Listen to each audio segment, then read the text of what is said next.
recording. Yeah.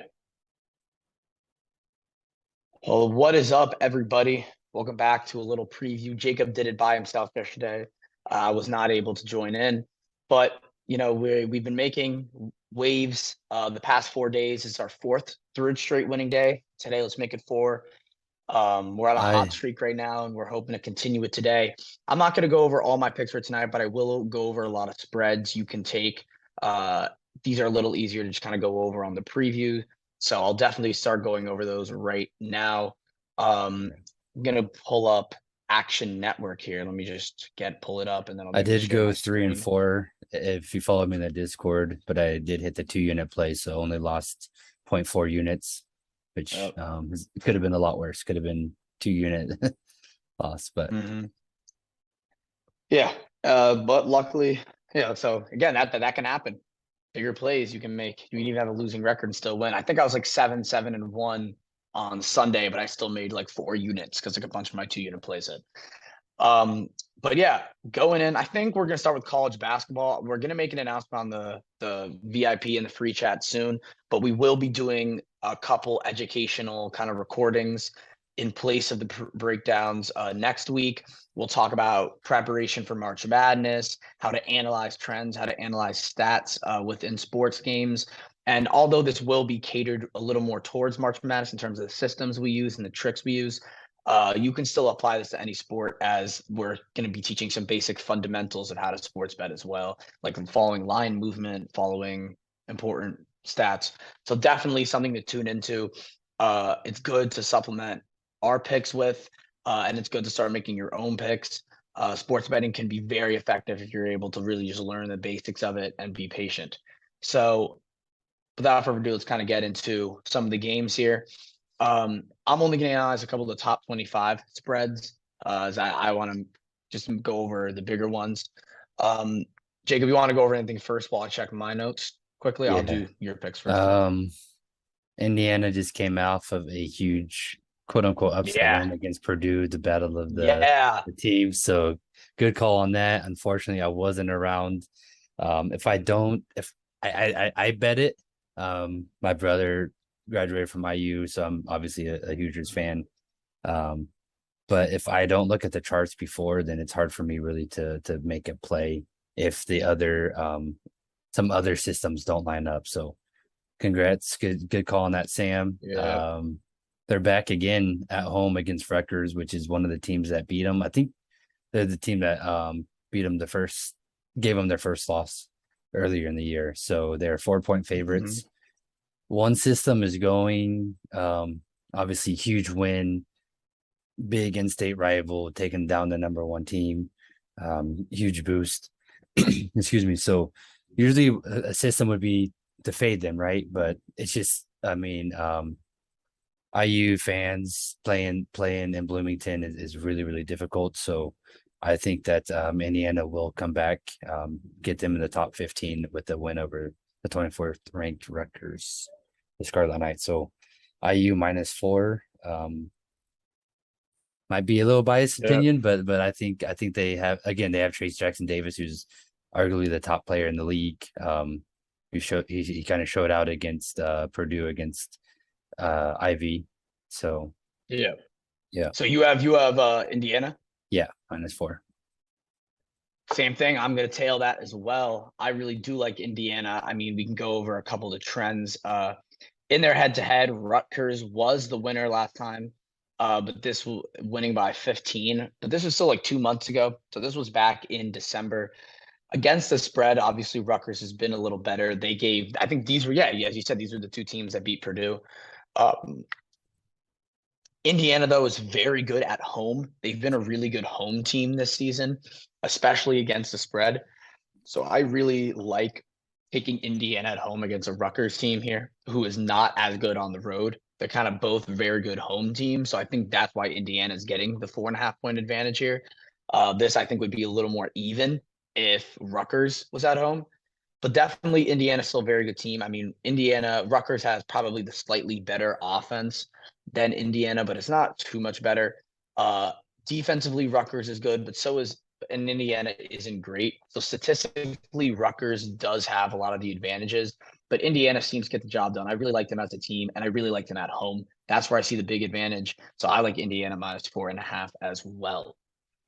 Um, so moving on to another pick, we have number 10 Marquette versus number 21 UConn. UConn is favored by 4.5 at home. And that is a pick that I really like. We look at their head to head. They actually recently played about a month ago, where Marquette did win by 6 as an underdog. So definitely not great by UConn. UConn was a really good team to start the season. As I already mentioned, they went 11-0 to start the men's team, Yeah. and then they kind of fell off afterwards. Still a decent team. I mean, Marquette has been a very good team against the spread, so I am a little wary of this pick. 5-1 as an underdog and 6-2 on the road. But UConn's been decent too. 9-5 at home, 13-10 as a favorite, but 3-7 in the last 10 is concerning. Defensively, I mean, Marquette has the better defense. UConn's defense isn't great.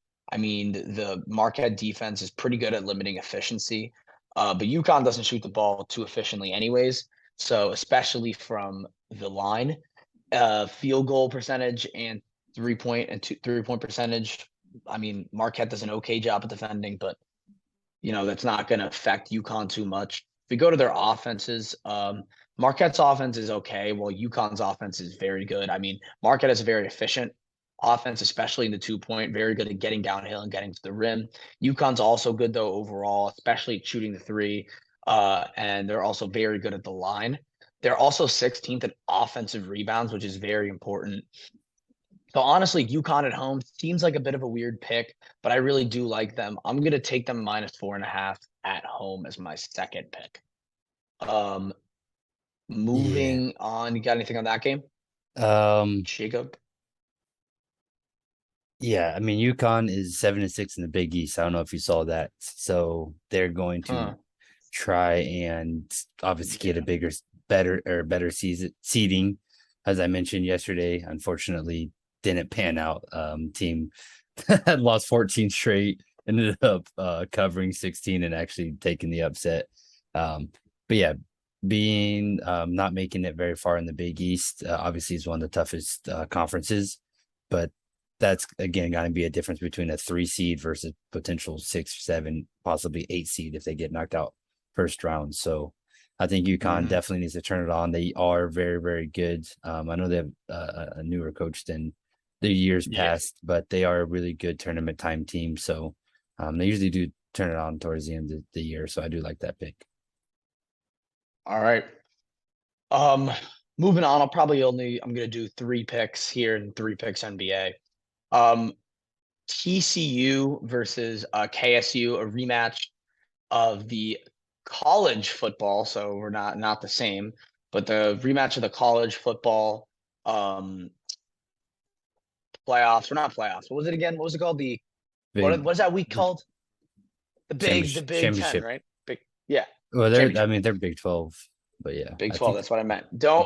Just forget I said all that. Basically, in their last game though, TCU was able to win by 14 and cover, a little bit of revenge for the football team. But this time, I mean, this time we're in KSU. They're at home against the spread. Both teams are very good covering. KSU slightly better, 10-4 as a favorite, and 11-5 at home. So definitely, I'm leaning towards KSU already. I really do like them at home. If we go to their team stats, defensively, KSU is very good. They're one of the best teams, and so is TCU. Both teams are really good at limiting efficiency, especially the 3-point. KSU 10th, TCU 17th. You see KSU 31st free throw percentage, 44th in field goal percentage. So very good at limiting efficiency. Both teams are decent on their glass. I would give TCU the slight advantage here, but it's pretty even. And overall, I mean, yeah, both teams are very good. TCU limits points a little better. I mean, those that stat usually falls toward the mean. Um, Both defenses are very capable. So definitely the offense is where we would see the big edge, and that's KSU all the way. I mean, they're sixth in points compared to TCU 97th, 17th and free throw percentage, 60th limiting the 3-point. percentage, and TCU is 354th in the 3-point percentage. Obviously, TCU is a very good defense. So it's going to be a little hard to limit KSU shooters, or it's going to be easier. KSU shooters are going to have it harder to score on this TCU defense. But overall, I think KSU is a really good offense. I think they're at home. I think they get revenge from January, and I think they get it done and cover 4.5 at home. Awesome. Do not have So anything yeah, on this three one. 4.5 point spreads. We have three teams to cover 4.5 point spreads. So yeah, pretty ironic tonight. But you said you don't have anything on the game? Not this game, no. Not this game. All right. Anything else on NCAA? I'm done with Um, college ball. Gotta go with Louisville game, the Oh my Louisville God. game. You love Louisville. You, I love fading Louisville. So 3-20 at Pittsburgh. oh my God, Traveling. man. They are 15.5 point. But we're not gonna go with the spread, the full game spread. We're gonna go with that first half spread of Pitts -8.5 on this. Mm, Louisville, they again, 10 hat, time to put the 10 hat on. I still need to get me a aluminum foil cap. They've covered exactly. Yeah. most of their You said that like covers. now. I know. I'm So sorry. Nah, I'm starting to not think you're a man of your word. most of the covers have come after they've won the second half. So either other teams are resting their players or what have you. But um, I don't know if this shows the first half scoring, but Louisville is definitely not a good first half team. So definitely taking Pitt 16-7 against the 3-20 Louisville spread at -8.5. Yeah, 100%. I think that's a good pick. Louisville sucks, so I'm in agreement with you One on of the that worst one. teams in the NBA, which is kind of Yeah, crazy. they're Rick Pitino the definitely messed them NCAA, up. NCAA, NCAA. Yeah, yeah, my But bad. yeah, for sure. Uh, yeah, I mean, fading Louisville, classic Jacob pick here. Yeah, he had a couple signatures. I remember in the NFL, he loved the Vikings. I always faded the Vikings, so definitely the signature Jacob pick there, and definitely a good pick. So we're go to NBA now. You want to start? Ooh, hold on, wait. That's why I still in Louisville. And you want to start this one off? I'm going to go check my notes, see what I got so far. Yeah, so first game, two teams coming on a back-to-back, the Knicks, or no, not the Knicks and the Magic. The Pistons and the Cavs. So they're both coming Hmm. off back-to-back. Wait, what? Detroit, That game is. I don't think that game's today. is that not today? What was I That is looking at? not today. Is it tomorrow? So it's kind of Yeah, weird I'm not because sure. my ESPN like doesn't update to the time, so it's like a day and a half off. Yeah, So if that's not today, then I might have to go back and look at I some can. games In real the quick. meantime, get a pick. Have a pick up here. So yeah, against the spread, we have the Knicks going to Orlando to take on the Magic. The Knicks have been a pretty decent team. I mean, they're decent. I think the pickup of Jalen Brunson has helped them to this point. Although I do have some doubts about RJ Barrett and the future with him on the Knicks, especially with Julius Randle. So the team may be in good shape right now, but I don't know how good shape it'll be for the future. They're still in the play-in picture as the East is very strong this year. But going in, we're going to check the injury report. RJ Barrett is questionable for this game. Mo Bamba is out. So big guy who has a lot of length. He will not be playing against the Knicks today at home. Um, in their head-to-head matchups, I think this is a preseason game, so this is going to be their first matchup of the season.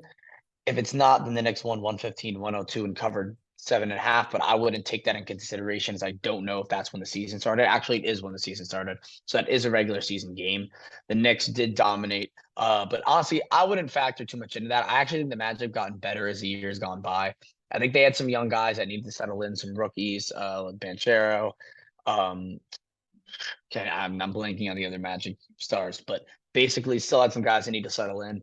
Obviously, they're not going to make the playoffs. They're sitting at 22 and 32, but they're still a good team, um, or a proving team at very least with a bright future.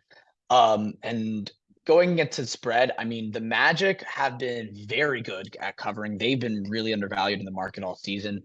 31 and 22 overall, and 29 and 17 as an underdog. 16 and 10 at home, but facing off against the Knicks, who are 17-9 on the road. The Knicks, for some reason, have some weird thing where they can't cover at home, and they always get like backdoor, like they always like Yeah, lose it. So they'll be exactly. the line will be 5, they'll be up 16, and then they'll lose by like 4 points. Some weird Knicks thing that always goes on. So, Let's but get your this, tinfoil cap out. yeah. And if you guys remember, actually, there is one game on the road I'm going to remind Knicks fans of against the Mavericks when they were up 8 with 30 seconds to go, and blew it with Luka Doncic scoring Right. a 60-point triple double and winning in overtime. So yeah, I'm sorry, Knicks fans, for any of you guys watching, but that was pretty bad. Definitely, I don't have a lot of faith in their ability to cover. If we look at the two offenses, I mean, the Knicks offense isn't bad, but definitely both teams aren't great at shooting the ball. The Knicks are very inefficient from three and in the rim. RJ Barrett and Julius Randle just aren't very efficient guys. The Magic have a lot of young guys that also aren't efficient. That usually happens with guys as like they're encouraged to shoot, even if it's sometimes a bad shot, as they're still learning their way around the league.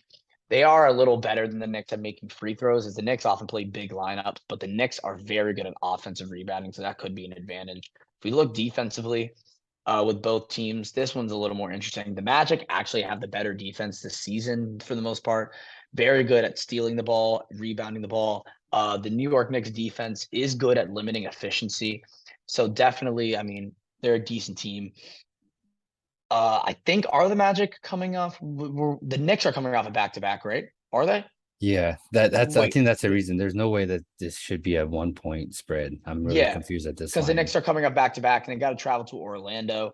I'm going to be honest though, at home, I like some well rested young guys in the Magic to go on and play well against the Knicks defense. I think the Knicks defense is going to be tired.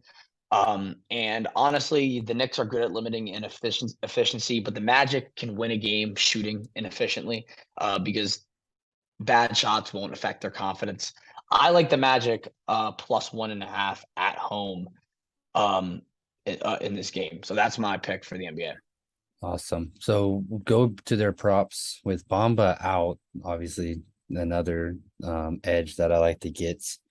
I like Yeah. either Julius Randle rebounds or Banchero.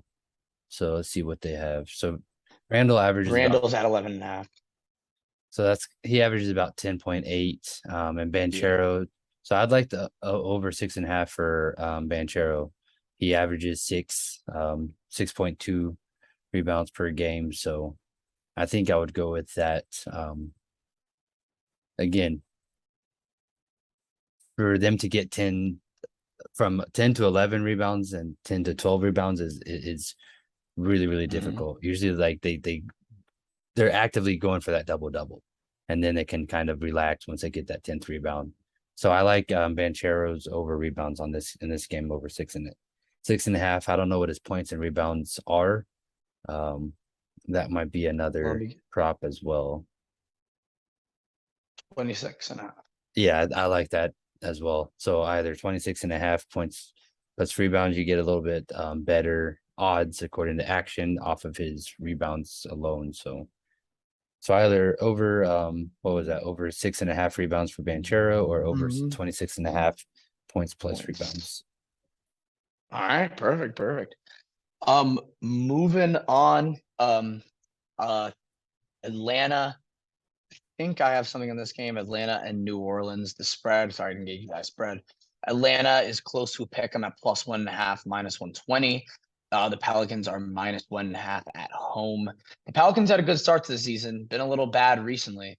We go check the injury report. We got two probables in Valanciunas and Brandon Ingram. So I think both teams will be fully healthy. It's going to be a nice little matchup with Trae Young. I think both teams are pretty talented. I just think the Hawks have been a little disappointing. I think they really overperformed 2 years ago, and now they're starting to fall towards the mean in terms of their performance throughout the season. If we look at the head-to-head, the Hawks were the team that beat them. This is when the Hawks were on that great run at the beginning of the season, and they won by 3 points in a very close game. And this one was in Atlanta. This time is in New Orleans. Against the spread, the Hawks haven't been good this season, but the last 10 they've been improving as the market starts to adjust. 6-4 in their last 10, while the Pelicans are 5-4 and 4-5-1. They're all Pelicans are 16-12 as a home favorite, and 15-13 as 15-13 is a favorite, 16-12 is at home. Hawks is kind of similar. So both teams about middle of the pack in terms of covering. If we look at the team stats, we take a look at the offenses. The Hawks have a good offense. They're good at free throws. I mean, they play a pretty small lineup with guards. They have Trae Young, DeJounte Murray, guys who can make free throws. Pretty good in assist to turnover ratio. I mean, again, you play two good ball handlers, two good facilitators, you're going to get some good results like that. Middle of the pack in terms of efficiency, really all around, except for 3-point percentage, where they struggle at 22nd. New Orleans is much better, though, sitting at 18th. New Orleans offense just hasn't really been clicking recently. Honestly, they haven't really found it. They have a lot of good pieces, but it's just right now they're not a collective unit. They used to be the 1 seed, and now they've like dropped completely. So I'm definitely not a big fan of the New Orleans offense, and I do really like the Hawks offense. I mean, the Pelicans are very good at limiting the 3-point, first in the league at limiting 3-point percentage. So that's definitely an impressive side for them. Atlanta, though, is also 5th at limiting 3-point percentage, and New Orleans Pelicans has a slight edge in terms of shooting threes. So I give the Hawks the edge on the 3-point area. The Hawks are also 3rd in defensive rebounds, while the Pelicans rank 24th. So the Hawks definitely have the rebounding advantage here. Both offenses usually struggle and don't have a great fit, but the Hawks are underdogs here. I like their offense a bit more. I like their defense a bit more. This is a slight play, but I'm still going to take the Hawks to cover +1.5 on the road against New Orleans. All right. I don't have Anything on this anything. one? Nope. Not on this game. Okay, got it. Moving on, I'll probably go to my final game. Phoenix and Brooklyn in this one. This is going to be a great game. Phoenix is favored at -5.5 on the road against Brooklyn. I'm pretty sure Kevin Durant isn't playing. Seth Curry is also out too. I think Kevin Durant isn't playing, right? Am I right about that? I He's mean, played for a while. yeah, he missed the last game. I'd assume he had been on injuries if he is, but I mean, he might be trying to Maybe sit I'm out bugging. and ask for a trade as well. Yeah, Devin Booker also back. Here we go, Devin Booker. The Suns need him. He is the guy for them. I mean, Chris Paul is, in my opinion, a little too old. In their game this season, the Suns won 117-112 as a 4-point underdog. So definitely already looking at the Suns here. They're also been a great covering team recently, 8-2 against the spread in their last 10, which is very good. Nets have been not too much worse though, 7-3. Nets have a very good defense and they're a good covering team, but so are the Suns. If we look at their offenses, again, I mean the Nets offense is very good, especially inside the rim, 2-point and 3-point. But the loss of Kyrie Irving and Seth Curry will definitely affect their ability to shoot the ball. And it definitely disrupts their offense. They really don't have another capable guard outside of those two. I mean, I guess you have Cam Thomas, but he's more of an off the dribble ISO guy. Steph Curry and Kyrie Irving, in my opinion, help the offense a little bit more.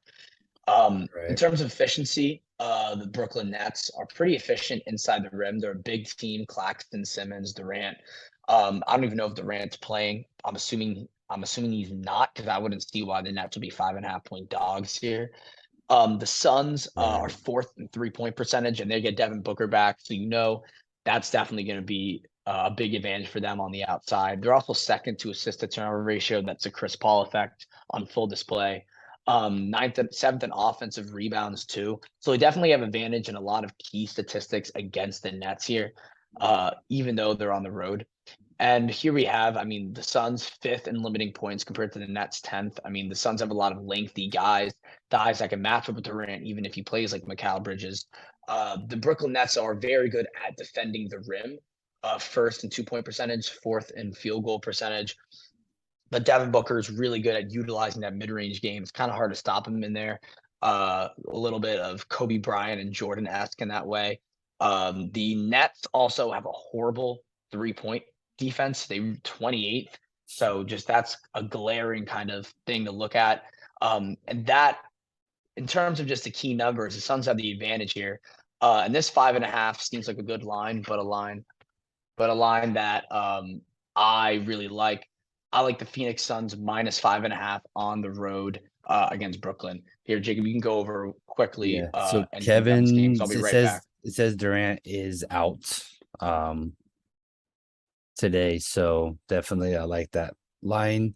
Um, says he wants to play in the All-Star game, which is kind of strange. If you're not going to be playing, how can you play in the All-Star game if you're not healthy? But I like the under on this. Phoenix is traveling.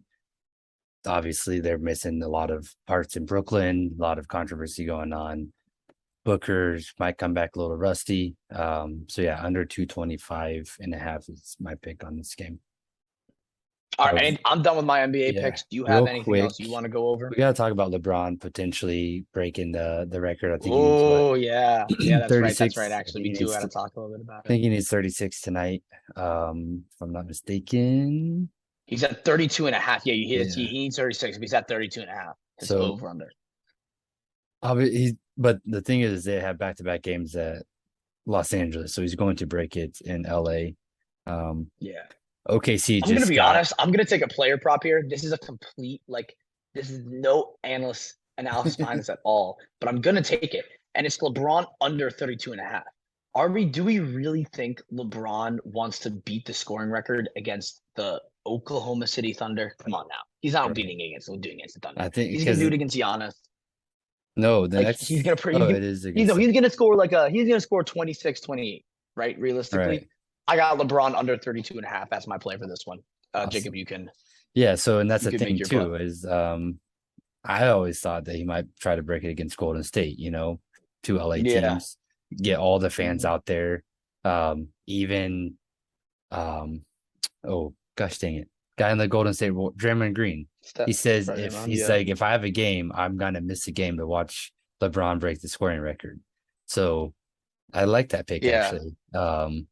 So I mean, LeBron might just score 15 today and 15 against the Bucks and then break it. But yeah, so on Yeah. this one, OKC just got stomped by the Golden State Warriors. Klay Thompson almost broke the record. He went off. I like Los Angeles to cover this one. I think it's what -5.5, 6.5. 6.5. 6.5. Yeah.